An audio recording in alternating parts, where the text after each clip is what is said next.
Hi guys, I'm Toby, and I'm the founder of Rhizocore, and I've been asked to come today and speak a little bit about my journey from the academic space and how basically that transitioned in terms of me forming a startup, which is Rhizocore, which is the company that I now run.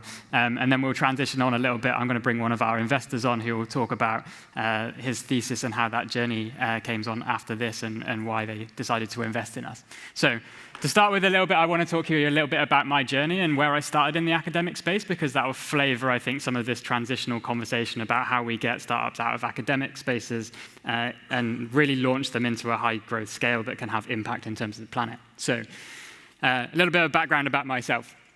I'm a plant scientist by training, and I spent my research career starting here at, this is the Millennium Seed Bank, which is run by the Royal Botanic Gardens in Kew, that are based in London.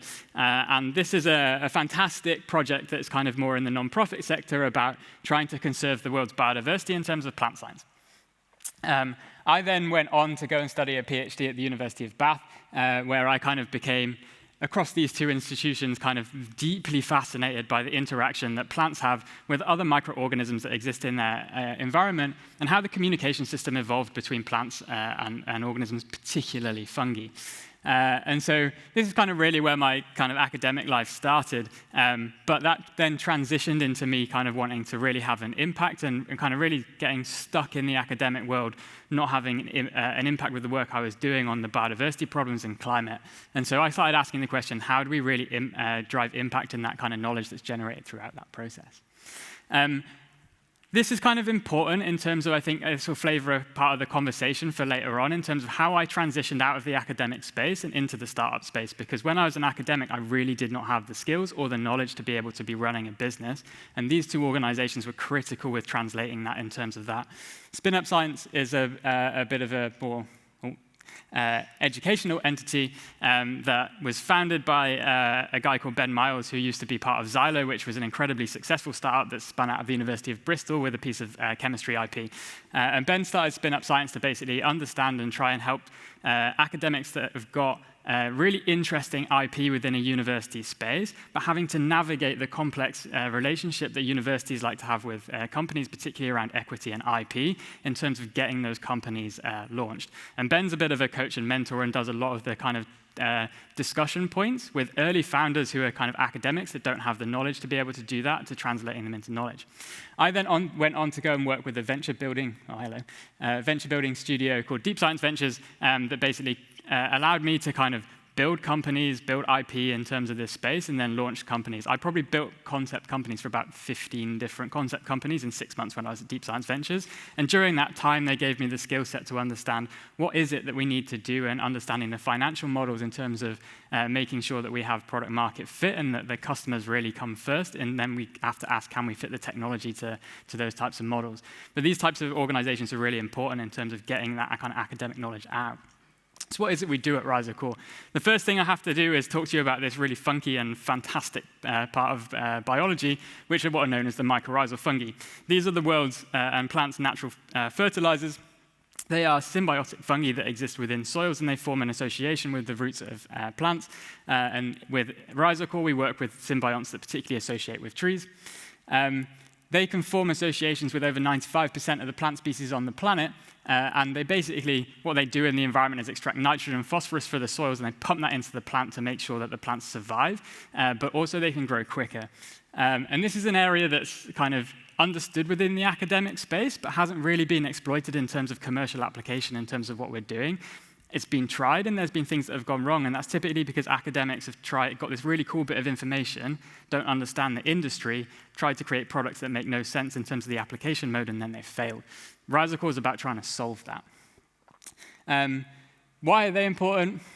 As I said, they extract nutrients from the soils. You get up to 60% greater absorption of nutrients from the soil, increasing the growth rates of plants, and also increasing what happens in terms of how the carbon gets into the soil. And so it's really critical that we kind of understand this if we're going to be doing tree planting operations in terms of how we get carbon stored from a natural system. There's recent work being done by another group who Dan might talk about a little bit later to show that we think that at minimum, at least 13.2 gigatons of carbon passes through these mycorrhizal networks in forests and through plants every single year, and they're the infrastructure of how basically carbon passes from photosynthetic pathways into a soil carbon store. So just to hammer this home, if we think about how we get carbon into different parts of the system, or how we get it out of the atmosphere, you've got kind of two methods and models that we kind of look at in this kind of space. One's more engineering-based, so things like direct air capture. The carbon gets sucked out of the atmosphere. It then has to be piped or transported in some form of infrastructure space to a store. In most cases, this is a dam well system going into old oil and gas wells. In natural systems, the same thing has to happen, but we often forget about the infrastructure part of it. Plants do the photosynthesis. They extract the carbon from the atmosphere. The photosynthetic carbon, in terms of sugars, then needs to pass into a store, which is the soil. But to do this, they need the infrastructure and the transport, and that's the fungi. And fungi convert carbon in terms of sugars into much more permanent stores of carbon within the soils. And so if we forget about the infrastructure part of what's going on in a natural system, we don't maximize the return in terms of how we keep that carbon stored away and out of the atmosphere. So at Rhizocore, this is what we kind of do. We really bioprospect deeply into the fungal kingdom, and we try and get as many strains and species from the environment as possible, because the diversity and the impact in terms of what different strains can do can be massive. For example, we collected 2 different fungal strains from the same forest 400 meters apart, and they have a 6-fold difference in terms of the growth rate of that organism. And so when we're thinking about carbon sequestration growth potential, there's a huge amount of potential within the natural diversity that exists within the natural world, which means doing bioprospecting is what's going to lead to the biggest returns in terms of this type of sector. We then create gene banks that are very similar to the Millennium Seed Bank, where I started my kind of career in kind of cold storage and temperature. And so we do essentially the same thing for fungi. We protect and restore and conserve that repository, but then we kind of mine that in terms of getting quantitative data in terms of how do we use those strains and how do we identify the best strains that could have the biggest impact in terms of the space. Then we develop processes to be able to bulk the biomass of those organisms so we can get them into the environment. But most crucially, we work with partners on the ground to be able to understand how we get them into industrial commercial systems. In this tree planting space, most trees are planted by contractors that plant trees per hour by hand. They get paid by how many trees they put in the ground per hour. So if we introduce a product into this system that takes time, effort, or is messy, it's not going to get used. And so we have to design application modes that fit the industry first, and then ask, can we fit the biology to the system? Otherwise, it's just not going to work. And academics really tend to not understand that type of the process, and it's really important that we get to that. That's what we do at Rhizocore. And then I want to just talk a little bit in terms of how to embed an impact and a vision in terms of what we want to do. Rhizocore is really about understanding the fungal biodiversity and that kingdom of life as a whole. It sits on that kind of principle of building a global repository in terms of understanding the diversity as much as we can of life, and particularly the fungal kingdom of life, and then developing products that are environmentally sensitive that can have huge benefit, not in one sector, but multiple. So one in terms of forest health, where we work in the kind of forestry sector with increasing forest growth and mortality rate.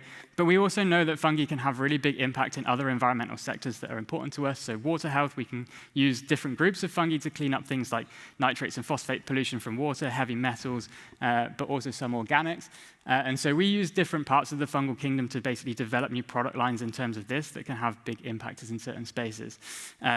Fungi also a huge potential in terms of metabolite discovery for chemicals and pharmaceuticals. And as you build that library, you're building a resource and an asset that is able to be mined for future use. And so for Rhizocore, the most important aspect in terms of our intellectual property is a fungal strain library. And this is really different and unusual to what you see in most kind of sectors, and it's something that's not necessarily thought about how we protect and how we kind of use that. And so it's a question and problem we have to deal with on a general basis. And it's a question, I think, when we're trying to commercialize interesting tech, particularly in the biological space, for use in the commercial sector, of how we kind of really think about IP and do the models that we exist, are they able to cope with that type of IP? In our case, the answer is probably no. And that allows us to then embed missions in terms of what we do. So not only at Rhizocore are we trying to build a massive company that's able to have huge impact on the biodiversity and the carbon space in terms of what we do, but not only that, we're trying to build the biggest global repository for the fungal kingdom, and so that we have an asset that's kind of publicly relevant, so that in the same way that the Millennium Seed Bank protects the plant fungal kingdom, we do the same for the fungal kingdom. There is no other repository that gets close to this on the planet, and it's going to be a long building process, but that's one of the missions that drives behind what we do. And so one of the things is, like, how do we bed an impact that can be in that, but make the two of them synergistic in their impact in terms of the commercial aspect and the impact? The two come together, and if we don't get the two of them meshed right, you're never going to build a company that's able to do both. So that's what we do at Rhizocore.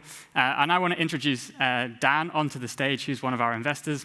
He's an Australian investor, and Dan's going to talk a little bit about the thesis that he has in terms of that, but also why he chose to invest in us. So I'm going to introduce Dan onto the stage now.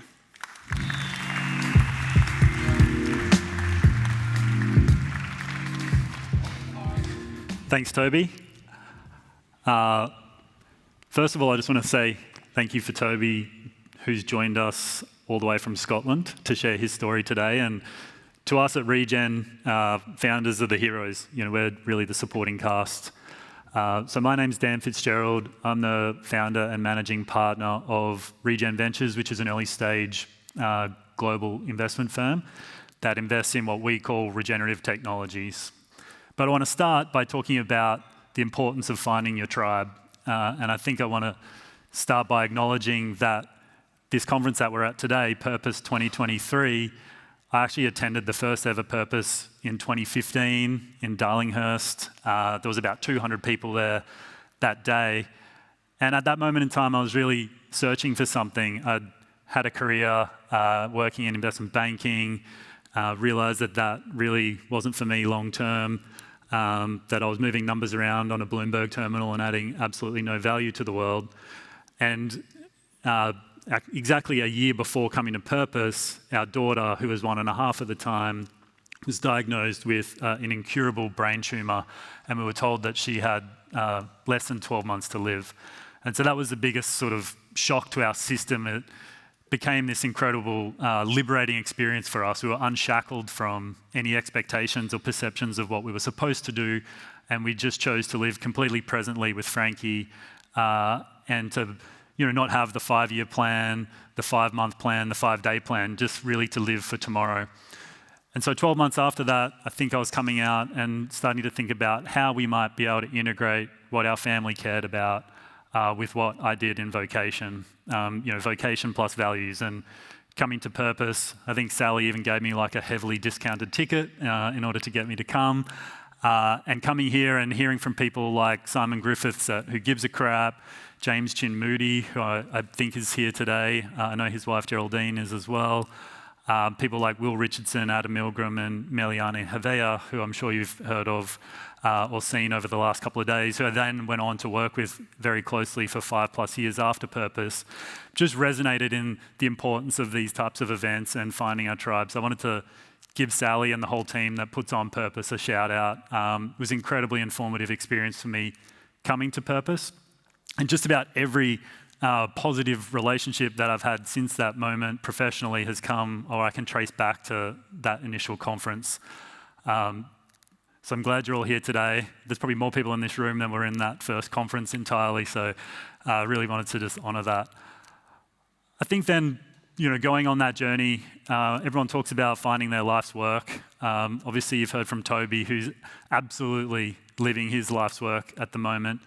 And I think I found mine, and mine is supporting others who are building companies like this to do their life's work. And so Regen was really founded from the premise that we needed to go beyond sustainability. There was this incremental approach to, perhaps doing less harm, but in and of itself, the definition of sustainability really only maintains the status quo of where we are today. It doesn't undo the accumulated effects of 250 years post-industrial revolution of harm that we've done to the planet. And so in one of my roles, we were studying a lot of regenerative agriculture and starting to see these co-benefits like Toby's building at Rhizocore, where you could actually build companies that were actively improving and healing the planet rather than doing a little less harm.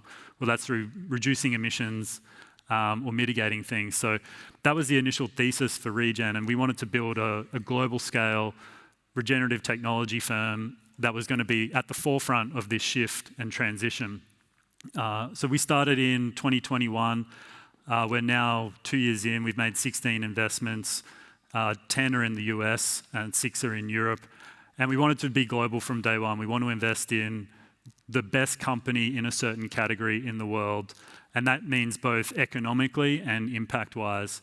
And we're looking for companies that are not only solving climate, so emissions, carbon, methane, nitrous oxide, but also planetary health, biodiversity, nutrients, water health, and human health simultaneously. And so you'll hear the term climate tech or green tech. There's a lot of, I guess, sort of buzzwords out there at the moment. Generally, it's like a very myopic focus on carbon, often to the detriment to things like biodiversity.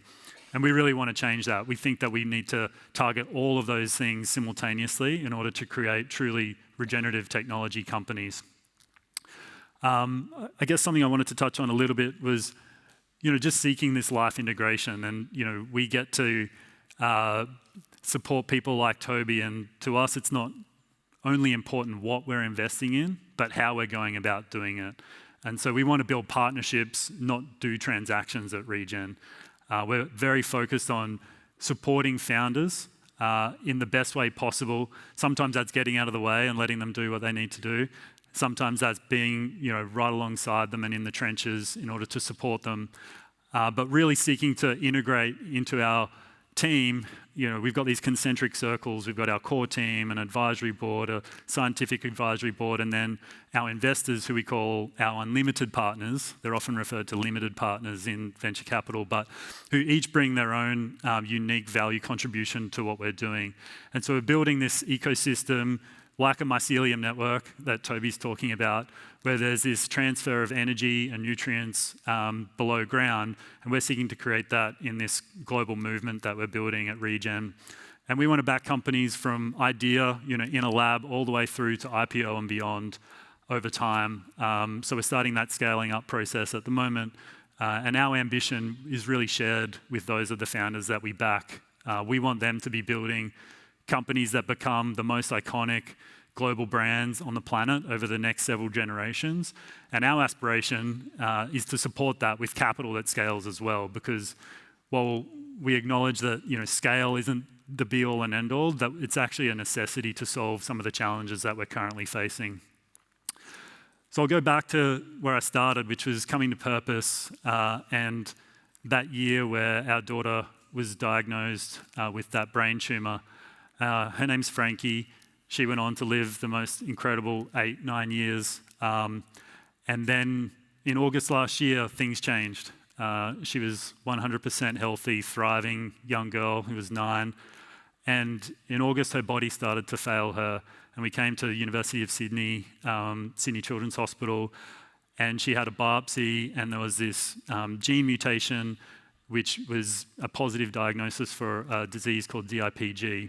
That was September 29th, and on October 16th, she passed away at our home in Lennox Head. And those last 2 weeks, we cared for her in our home, and it was both beautiful and peaceful, but one of the most traumatic experiences of our life. And I think coming out of that, we just feel incredibly grateful for what Frankie taught us about what matters and about what we can do in the world. And you're starting to see her energy and her contributions. She was a wild and free spirit. There's some people here in the audience who got to know Frankie very well. And that's being carried on through the work that we do at Regen and through founders like Toby and the people that we're partnering with. So I wanted to share that with you, and thank you for allowing me to be here to share that. I'm looking forward to the conversation with Toby. And I'm going to invite Rupal Isman, who's the director of the Sydney Knowledge Hub at the University of Sydney, to come up and facilitate a conversation with us around how we can scale science to change the world.